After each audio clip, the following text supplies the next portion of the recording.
Hello, everybody. I am Cheree, and today's session is all about renovating houses for maximum profit for all of my investors out there. I have a special treat for you. Mr. Will Baxter is in the house. He is a construction and renovation expert. He is personally located in the Northern Virginia area, but as we have people coming in from all over the country, he's just going to give you some tips and tricks with regards to working with your construction person as you're buying those properties and renovating them for maximum cash flow and maximum profit. So, Will, welcome. Thank you. Thank you for having me. Absolutely. So, how did you even get into real estate? Man, well, real estate for me started as a passion, growing up, really. Always been into some sort of new venture, new effort, new project that I was working on. I got into the Marines straight out of high school. I went in the Marines, originally from Kansas. Um, Spent 5 years traveling around, gallivanting around the globe. Got out of here at Quantico, near Quantico, and ended up staying in the area. Met my wife. Took a real estate class right out of the Marines. It was one of the suggestions from my first sergeant was get out, go get educated. And so I started in real estate. Unfortunately, was pulled back into defense contracting and cybersecurity and other things like that. So I did that for 15, 20 years. I still do a little bit of that on the side, but I focused on real estate since about 2017. I had an IT executive career job, CTO for a nonprofit group in the DC area, and was pulling my hair out. Was just driving an hour and a half a day, doing the grind, and really didn't have the freedom or the money that I wanted. And so sitting at home about 2 o'clock in the morning on a whatever night it was. Saw Fan Merrill come on the TV on an infomercial. It wasn't Carlton Sheets for those that remember Carlton Sheets, but it I was remember Carlton Sheets, yes. nearly the same, right? Anyway, it was a free 3-day event that wasn't free. The third event. Ended up getting involved with Fortune Builders, and actually it was a great experience. Ended up going to boot camps, rental boot camp, property management boot camp, rehab boot camp, traveled probably 4 or 5 different places, going to boot camps around the country, meeting different people, doing all sorts of different things around real estate investment, which was a great way to find out what I wanted to do and see how the game worked. I often tell people that, I spent a lot more money on my bachelor's and master's degree than I ever spent in real estate investment. And I thought that was kind of backwards. Yeah. So I didn't mind investing the money. I was still glad that I did that, learned a lot of lessons early on. And so anyway, that brings me back to here. I've been doing it again since about 2017, got licensed in 2019, started a renovation company, started a real estate wholesaling and investment company, and became an agent. So that's Fantastic. A little background. So you became licensed as a general contractor, and you also have your realtor license as well, right? Yeah. So how that worked, I often learn that you can't do everything yourself, and you really need to pair yourself and partner and align yourself with good people and people that can get things done. And so I actually, first thing they teach you in real estate investing is meet contractors. And I called a good friend of mine, Andrew Jones, had lunch with him, talked to him a little bit about what my vision was. And he was enamored and said, I'd been wanting to do it. I just had never done it. And so from that day, we forged a relationship, and I joined Design Pro Remodeling as a team leader, and really got my feet wet in that contracting game, probably more than I should have. And more than I would recommend. I did over 500 renovations in the last 5 years. Wow. And so I took getting my feet wet to a whole new level. I dove full in, and so that was a great experience. I've kind of shifted gears a little bit. We still run a team. I still have a people, but getting the right people in the business. And again, always recruiting new people into our capabilities. We have quite a few different things going on. So always looking for good people if you're watching this, and feel free to reach out to me and always happy to chat about what we're doing. Absolutely. So, uh, most people, most investors, when they have problems with their properties, especially if they're doing any kind of fix and flip or the BRRRR method, BRRRR stands for buy, renovate, rent, refinance, and repeat, right? The renovation, the construction, that's always a thing that seems to get them tied up and reduces the profits that they make on their properties. So, since you've done over 500 renovations, why don't you educate people a little bit on construction, how to work with a contractor, how to vet a contractor? Like, I'm sure you have a lot of tips, best practices for us as investors. Yeah, sure. First and foremost, like you said, I think a lot of people fall in love with the idea of a deal and idea of profits. And most of the time when you see numbers, ARVs, renovation costs, that's back of the napkin math. You've really got to know your numbers. Everybody says that, but what they mean is know your renovation cost, understand fully your exit strategy, right? If you're going to rent it, you probably don't need to go with the highest end finishes. If you're going to flip it in Vienna or McLean, probably need to put the right finishes in it. And it's a different grade of renovation. I've done everything from condo conversions that didn't go well to full ground up builds, and just knowing what the expectation of the end result is critical in getting that renovation number accurate. So that's number one. Know your exit strategy, and then look, make sure that your renovation aligns with your exit strategy. So that's probably the most critical thing. The second thing is to your point, who are you going to take out there to help you estimate the quality of this job? I have a lot of folks that ask me for triple bids and stuff like that, and I'm always happy to give a bid for anyone. But at the same time, if I know I'm being triple bid, I got to put a markup in there that protects me. I also have unknowns about this property. If I've walked it once, there's oftentimes gotchas that I can't possibly know.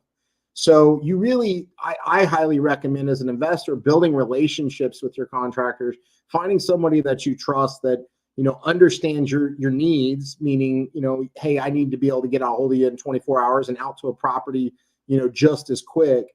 That's critical in being able to get numbers. I'm sure you have people coming to you all the time that don't have a construction budget, don't know. And, I've bought homes sight unseen, don't recommend it. It's a great way to get yourself an extra $40,000 septic tapped onto the back of that project. There's obviously ways around that, and having an on-ground team that you trust is a great way to not have to go to the property. But you do have to have trust with that contractor, and also look at them as a partner, not somebody that you just hire for that particular job. I'll tell you that will get you in the biggest heat, is just using a contractor that's there for one job that you don't have a history on. There's always gotchas. And the other big thing is the seams and gaps between your contractors. So you may have a plumber, electrician, an HVAC guy, a painter, tile guys, countertops, kitchen. I mean, name it. There's 20 or 30 people sometimes involved in these projects. And to have one person that can help you oversee the whole thing and watch the seams and the gaps. All of my teams, I've got over 50 subcontractors, trade partners in the DC area, and then a larger network of 65 other GCs doing what I'm doing. We know our teams, and we know that we have an assigned body to make sure that there's not dirt or refuse or debris just left between those guys. They're in there fighting each other, don't want to work in the same space, and we've got a 90-day turnaround or 120-day turnaround. Right. So really understanding the concert that is the symphony that you're going to have to put together in order to achieve a 90-day turn, with as minimal slippage in both cost and timeline as possible. It's an orchestration, and knowing all of those people in advance takes a lot of time and takes a lot of coordination. We have two virtual assistants that have worked with us, one for almost 3 years. She absolutely is the hub of my business. She can do everything from run comps to give me estimate details on the fly, and coordinates with she knows all of our contractors probably better than I do at this point. And so that's a critical part of being able to execute, having a plan, doing the legwork to build those relationships. It's easier to get a guy like me or somebody in my shoes that's built this to be your partner when you're going on a project that may have some risk. To your point, you got to eke out the risk. You got to find the gotchas. What's the thing? Am I going to have to replace the HVAC system for $7,500? That's going to eke out my $14,000 profit, which I've seen and done and experienced. Right after taxes, that's half that. There's your profit. So super important, as you said, to kind of get the right team and figure out how to execute when the time's right. Yeah. And a lot of contractors don't like to work with investors, so let's talk the other end, which is nickel and diming the contractors, nickel and diming everything. We understand that investors need to make a profit, right? Because this is a for-profit business. But talk to us about the other end, which is how you actually work with a client to make sure you're maximizing their profit, but also protecting yourself as well. And, making it a win-win, because a lot of people have gone through contractors where the contractors have taken advantage of them, Yep. Um, Yeah, you're absolutely right. It's a two-way street here. And, that's why I think building a long-term relationship with a contractor or contractors, and I would say most cases you want to do that, is critical, because, knowing that this is a long-term relationship and I'm going to get repeat business from this, that I know that, the whole goal for me is bidirectional transparency. If I know you're kicking the tires on 3 properties, I'm going to give you a rougher estimate than if you got one locked in and we're ready to go. So, helping me understand where you're at and how tight the numbers need, what your margin of error is, that's all really critical for being able to turn around and meet your expectations. In terms of getting the right bid and knowing where you're at, like, to your point, if I can be transparent and let you know roughly what I'm going to have in terms of a markup, I typically don't get into that, but I do have a little bit of wiggle room. And if I know that this is a long-term partnership, I can get you down as narrow as we potentially can, right? And that's a conversation about, hey, is this the tightest number we can do? Where do you see opportunity? Because the other thing I have a conversation with folks about all the time is, what's your budget? Yeah. A lot of people want to be real vague about what their budget is. And it's like, okay, well, I can sell you a Lexus or I can sell you a Hyundai. And again, I'm not knocking Hyundai. They're both for their own use case. They're great. So, I need to know what your exit strategy is. I need to know what your budget number. And then as a contractor, I'm not going to float you something double or triple that if I know it's not going to work. And so I can be honest and open up front about right from the beginning, how do I work this, the highest quality project into that number? And then I can say, listen, we're 20K off here, and that's with my best deal, right? And again, I'm not going to give you my best deal if you're floating me against 3 bids, because I have no idea if we're doing the same scope. Most of the time, they don't even have a scope to give me. I've got to go in there and develop that for them, which is a cost. Now, if I know we're working together, I don't mind doing it, and I'll do it all day long. But I just need to know that what's the relationship? Are we working together? One other option, which I haven't done, but I'm looking to do, I'm eager to do, a good friend of mine and I have talked about it, is a cost plus model, where I'm transparent with my cost and you understand what my markup is. And so I can be a little bit more transparent. I haven't done that yet. It's something I'm eager to, partner with somebody who respects and gets that I'm going to be a little open on the books. We're going to be more of a partner in that situation, but I do think that there's opportunity for maybe a little more transparency in that model when needed. Yeah, absolutely. So when it comes to people bidding on properties, they want to put an offer in on a property. Obviously, they haven't won it yet. And in this area, it's super competitive. What are some of the suggestions that you have. Obviously, you can't go to every property that we would want to bid on, but do you give people hey, if you're doing rental grade in this area, you want to do X dollars per square foot? Like, how do you walk your clients through that, um, so that they don't get, they don't get in trouble on the back end? Yeah, certainly. So two things. One, we've got teams that can be deployed at any given second. So like, or Okay. any, every day we've got a team that can be deployed to go get scans, 3D scans of a property, bring back square footages and measurements to help us put that together in short order without a site visit. So like without a site visit, I mean, it's somebody from the team. So that's one. But in terms of going through and really making sure that we have a diligent scope, or like you said, sometimes it's got to be back of a napkin math. We can absolutely say, hey, we have a small kind of t-shirt size, small, medium, large, extra large kitchen. Kitchen's going to run you anywhere from 30 to up to 75 or even more, depending on how luxurious you get. So we have t-shirt sizes for bathrooms, hall bathrooms, primary bathrooms. Same for, hardwood versus LVP. There is square foot numbers for those that we'll typically budget. Again, we'll need to know a little detail. How's the subfloor? Do we got to do significant repairs? Are there any structural? But we do have some really good back of the nut. Hey, we can put together this townhouse full gut 85 to 110. And based on these components, it's hard to give a rough square footage, dollar per square footage number, unless you're doing a new build, or a complete gut is even hard, because it's hard to say what's inside the house. How old is it? How much structure? How many walls are we going to remove? Because those aren't really factored into your dollar per square foot number. And I've found that you really got to get a little more refined on that scope and just have a real candid conversation about, okay, what's our outcome? What's our budget number? Reverse engineer into what we can get into that based on priority, right? Another thing I'm huge about is helping people prioritize, right? Where's the highest value?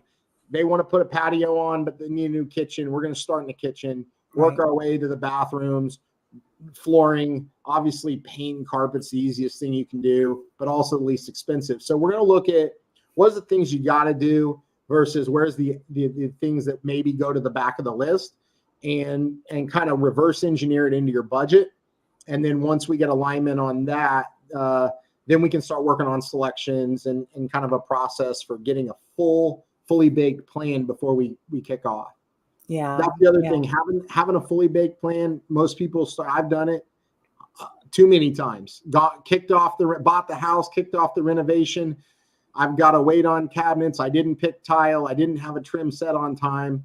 There's a lot of those things that back you up, and it hurts. Investors don't understand. Clients don't necessarily understand, but not having those things decided delays those contractors. So it ends up costing the contractors, our sub-partners, our trade partners, more money because they had to come back 4 more times to finish that job. And so if you want to reduce friction with your contractors, have a fully baked scope of work. Again, work with them on that so that they understand, and it's in the same language, but have all those selections done. Be ready to make those decisions, or pay to get those decisions made by a good selections coordinator or designer. We work with a number of incredible designers and selection coordinators.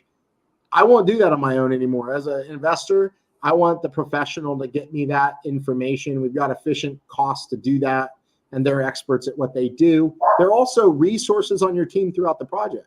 So you're not on your own. If this didn't work, didn't fit, you've got somebody there on your team that can help when those decisions come up. They always will, in the middle of the project. So keeping a team assembled and you being the composer of the team, as an investor, you got to realize your role is to build the right team. And even though you may not have a large team, getting the right people on the bus in the right roles is super critical. Even if they're not your employees, we don't have an HR team to refer to and to help us recruit. We're doing this all on our own, but doesn't mean we don't still need the right people in the right roles, executing all in the same direction.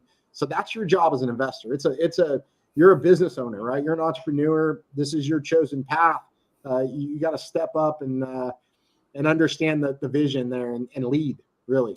Yeah, yeah. So I will say that, especially for people who are newer, not being quote unquote cheap, but hiring somebody who actually specializes in working with investors and saying, look, I don't know everything that I need to know, but if we can sit down, if we can Zoom, whatever, and like come up with, you tell me what decisions I need to make, and I will make those decisions. Someone like Will has all the checklists, all the forms, things like that. They're going to make sure that you don't miss something. The other thing is that what I do as a lender is I not only look at, hey, you're buying this to renovate it and to rent it out.